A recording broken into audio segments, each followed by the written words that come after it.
tête là, j'ai envie de chanter ça. On appelle ça, comment ça?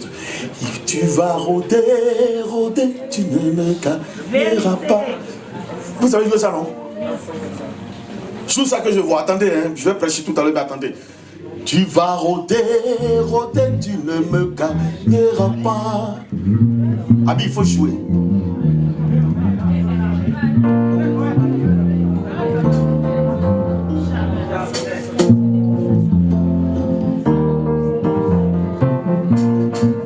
J'aime bien la chanson là.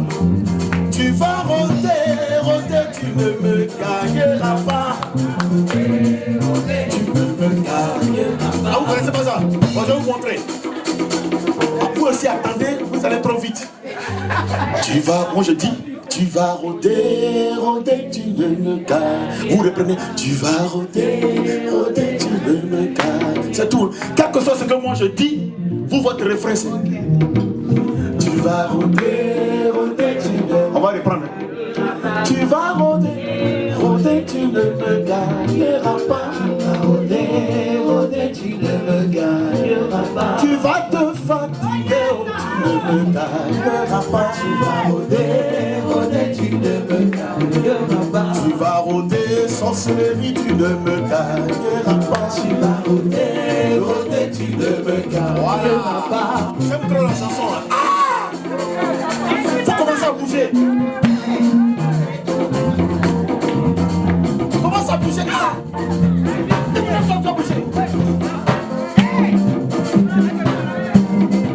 Tu vas rôder, rôder, tu ne me gagneras pas. Tu vas rôder, rôder, tu ne me gagneras pas. Comme on a répété maintenant, tu vas élever la capture en quoi? Va en dos. Élève bien. Parce que les filles, elles souffrent leur voix. Voilà, joue bien maintenant. Petit, joue. Ah, joue un peu plus vite.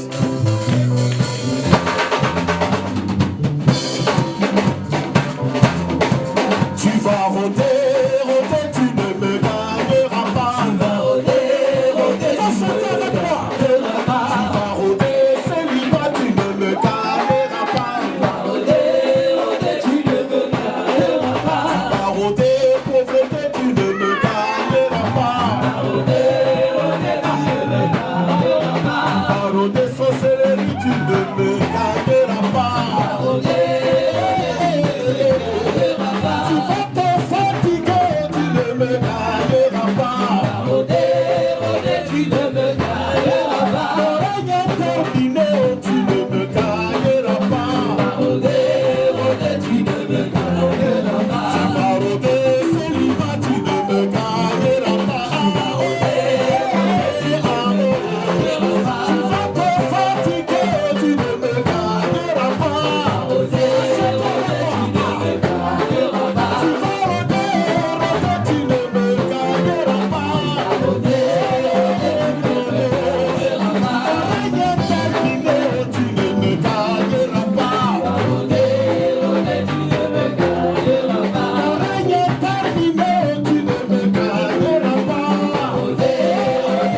t'asseoir.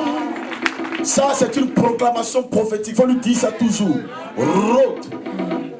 En fait, le premier rôle que Dieu a donné au diable, c'est rôder. On dit rôde comme un licorne. Mais il n'est même pas. Mais il essaie d'être. Merci beaucoup. Vous êtes gentil. Et il rôde. Il rôde. Donc tu peux le garder dans cette position de rôdeur. Quand il sera fatigué, il va arrêter. Mais si pendant qu'il rôde, tu lui ouvres la fenêtre, il rentre.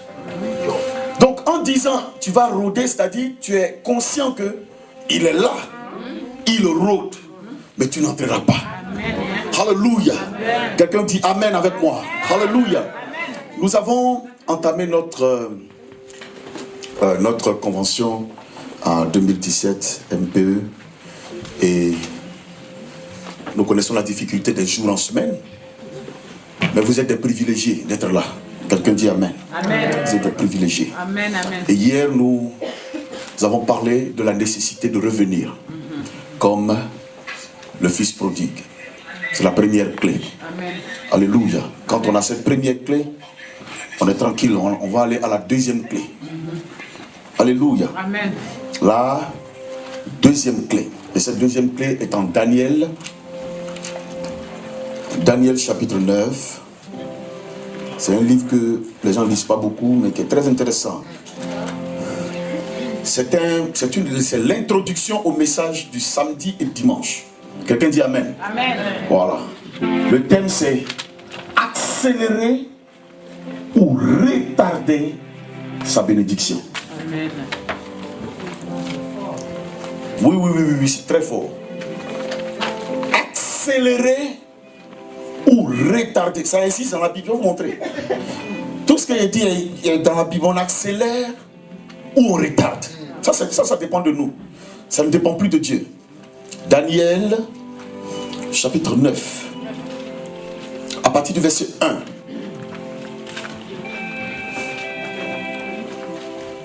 Et nous allons nous retrouver après dans le livre de Genèse, chapitre 14.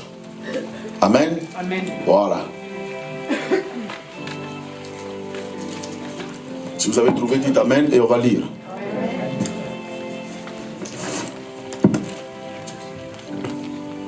Daniel chapitre 9 verset 1, la Bible dit: la première année de Darius, fils d'Assuérus, de la race des Mèdes, lequel était devenu roi du royaume des Chaldéens, la première année de son règne, moi, David, j'ai compris par les livres qu'il devait s'accomplir 70 ans pour les ruines de Jérusalem, d'après le nombre des années dont l'Éternel avait parlé au prophète Jérémie. Je tournai ma face vers le Seigneur Dieu afin de recourir à la prière et aux supplications par le jeûne, le sac et la cendre. Je priai l'Éternel mon Dieu et lui fis cette confession: ah Seigneur, Dieu grand et redoutable, toi qui gardes ton alliance et ta bienveillance envers ceux qui t'aiment et qui observent tes commandements.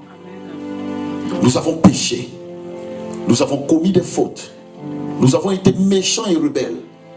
Nous nous sommes détournés de tes commandements et de tes ordonnances. Nous n'avons pas écouté tes serviteurs les prophètes qui ont parlé en ton nom à nos rois et à nos princes, à nos pères et à tout le peuple du pays. À toi, Seigneur, la justice, et à nous la honte. Comme en ce jour, aux hommes de Juda, aux habitants de Jérusalem et à tout Israël, à ceux qui sont près et à ceux qui sont loin, dans tous les pays où tu les as chassés à cause des infidélités dont ils se sont rendus coupables envers toi. Éternel, à nous la honte au visage, à nos rois, à nos princes et à nos pères, parce que nous avons péché contre toi.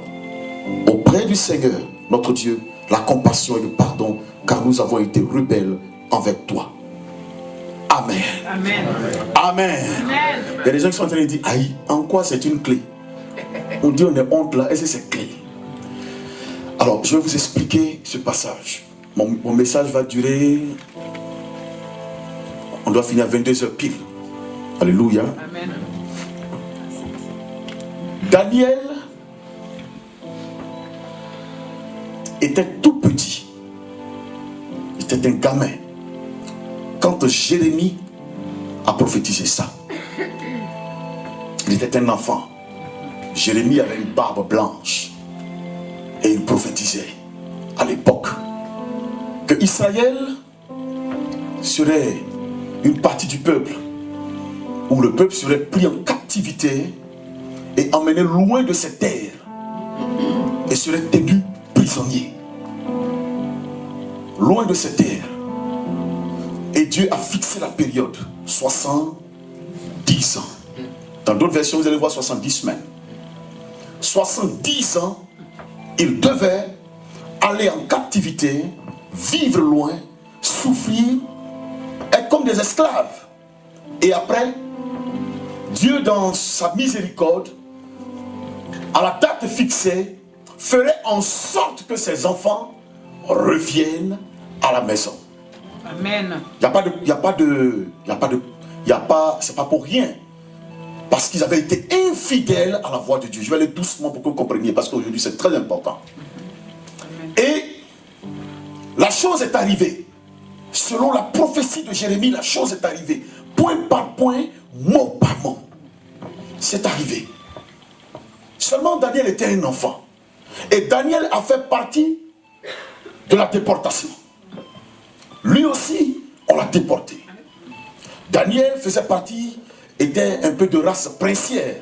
C'était un chef à l'époque. Et quand on l'a déporté, à cause de sa position, il a fini par tomber dans la cour du roi, où il a servi. Quand il est devenu grand, la Bible dit que Daniel dit il a repris le livre, du moins les livres. Et quand on vous dit les livres, c'est-à-dire qu'on a pris les souvenirs parce qu'on reportait par écrit et les prophéties et l'histoire du peuple. Donc, il a repris les livres et il a lu le passage concernant la situation du pays. La situation du moins du peuple qui est en captivité et qui souffre. Ce qui signifie que personne ne s'était encore intéressé à cette histoire. Alors lui, il a décidé de voir effectivement dans quelle période nous sommes. Est-ce qu'on va rester ici éternellement ou bien est-ce que ça va finir un jour? Alors il prend le livre, il lit et il tombe sur la prophétie de Jérémie qui fixe le temps à 70 ans. Logiquement, il n'y a pas de débat là-dessus. Dis avec moi, il n'y a pas de débat. Voilà, ça veut dire que quand Dieu dit 70 ans, c'est 70 ans. On est d'accord, non? Mais vous vous êtes trompé, il y a débat là-dessus. Il y a débat dessus. J'ai dit on va lire la Bible autrement. Il y a débat dessus. Pourquoi il n'y a pas de débat? Pourquoi lui dit 70 et puis on doit attendre 70 ans? Il y a débat dessus. C'est justement parce que Daniel savait qu'il y avait un débat là-dessus qu'il a ouvert et dit 70 ans. Pourquoi 70 ans? Quand Daniel lisait ce livre, ils étaient à la 68e année.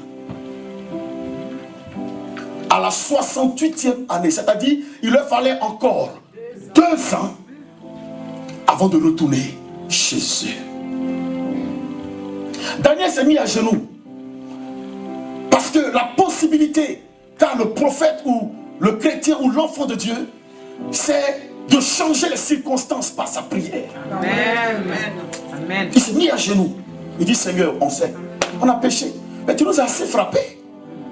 Ça fait combien d'années qu'on est ici? C'est vrai, tu nous as chicoté, on a compris, on est fatigué, mais quand même, on ne va pas rester ici. Arrange-toi pour nous libérer. On veut rentrer. Et par ma voix, je veux que mon peuple rentre. Amen. Ceux qui ont étudié la Bible savent que la première, la plus grande partie du peuple qui a commencé à rentrer est rentrée à la 68e année. C'est-à-dire 2 ans avant que le temps fixé par Dieu n'arrive. Amen. Ah, vous comprenez maintenant? Donc il y a débat là-dessus. Il y a 3 choses dans la parole de Dieu. Attendre la prophétie pour qu'elle s'accomplisse le jour où Dieu l'a donnée. Avancer le temps de l'accomplissement. Différer le temps de l'accomplissement. Voilà les 3 choses. Amen. Quelqu'un n'a pas dit Amen. Ah, il y a 3 choses. Soit vous attendez que Dieu, il dit 70 ans, donc les 70 ans vont arriver, Dieu respectera sa parole. T'inquiète. Il va respecter sa parole. Si tu es correct, les 70 ans, tu attends sagement, ça s'accomplit. Tu sors. Ou alors, tu te dis que 70 ans, c'est trop long. Donc tu t'arranges à raccourcir le délai. Donc l'homme peut obliger Dieu à revoir ses plans. Amen. Amen. Amen. Amen. Amen.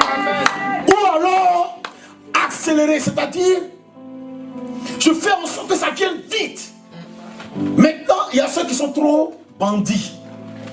Comme tu ne souffres pas assez, tu peux toujours différer le temps de Dieu. Et ça dépend maintenant de toi. Si c'est 1 an, 2 ans, 3 ans que tu veux mettre là-dessus, ça c'est toi qui vois. Quand tu seras fatigué, tu vas arrêter. Vous comprenez ça? Amen. Premier exemple. Deuxième exemple. Genèse chapitre 15. Tout ce que je dis est biblique, c'est écrit ici.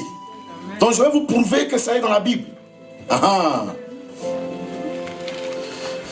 Genèse chapitre 15, verset 13, je vais lire ceci. L'Éternel dit à Abraham, sache que tes descendants seront des immigrants dans un pays qui ne sera pas le leur.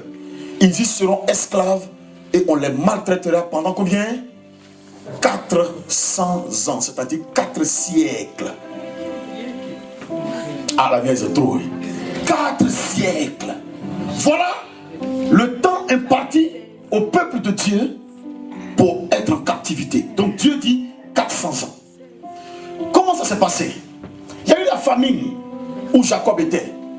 Et par le biais de Joseph, Jacob, à la tête d'une famille de 70 personnes, a immigré en Égypte. Et quand ils sont arrivés en Égypte, frères et sœurs, ils sont arrivés et on leur a donné une plaine qu'on appelle la plaine de Goshen. Puisqu'ils étaient des éleveurs. Donc on leur a donné beaucoup d'herbes pour faire leur travail. Seulement voilà, Joseph est venu à mourir. N'est-ce pas? Et le pharaon qui le connaissait lui aussi a fini par mourir. L'autre pharaon qui a pris le pouvoir n'avait rien à voir avec les alliances qui ont été tissées avant lui. Donc il a pris le peuple qui était tranquille à l'époque et il les a soumis à un esclavage. Et c'est là que commence le périple. Et Dieu a dit ça va durer 400 ans. 4 siècles. Moi j'ai l'impression d'avoir duré sur la terre, mais je ne sais pas mon vieux. Imaginez 400 ans. Quand on parle de la Première Guerre mondiale, on pense que c'est trop loin, mais il y a combien d'années? Il y a combien d'années? Peut-être 70 ans. C'est ça, non? C'est ça, non? 70 ans.